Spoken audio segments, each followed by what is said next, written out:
dhammaysta adduunka haweenka badhaftay ee uu quruxoo dhan raxmaan u dhameeya adaadaga dhuuxa dhammaysta adduunka haweenka badhaftay ee uu quruxoo dhan raxmaan u dhameeya adaadaga dhuuxa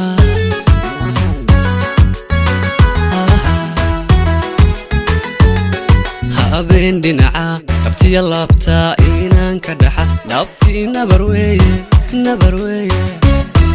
habeen dhinaca dhabtiya laabta inaan ka dhaxa dhabtii nabar weeye habeen unooy dhinaca dhabtiya laabta inaan ka dhaxa dhabtii nabar weeye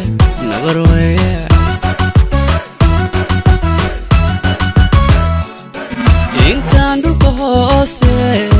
la dhigin ruuxdayda u noqo dhakhtarkeeda dhayo abid dhowra intaan dhulka hoose la dhigin ruuxdayda u noqo xabiibi u noqo dhakhtarkeeda dhayo abid dhowra noqo dhakhtarkeeda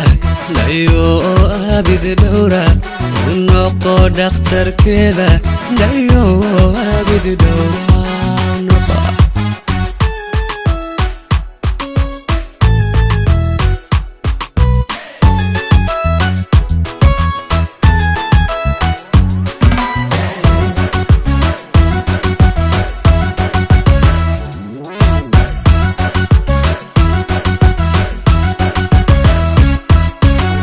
nayuhu aragaaga haddaysan ku dhaadan qalbigu ma dhammaysna waxbaa ka dhinaada macaan ka dhantalma nayuhu aragaaga haddaysan ku dhaadan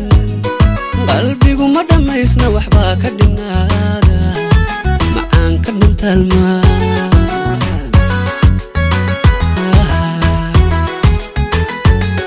dhanka wadnahayga dhumaha sanbabkayga dhammaanba jirkayga adaa dhexlayoo leh oo leh dhanka wadnahayga dhumaha sanbabkayga dhammaanba jirkayga adaa dhexlayoo leh oo leh dhanka wadnaha unooy wadnahay dhumaha sanbabkay dhammaanba jirkay adaa dhexlayoo leh oo leh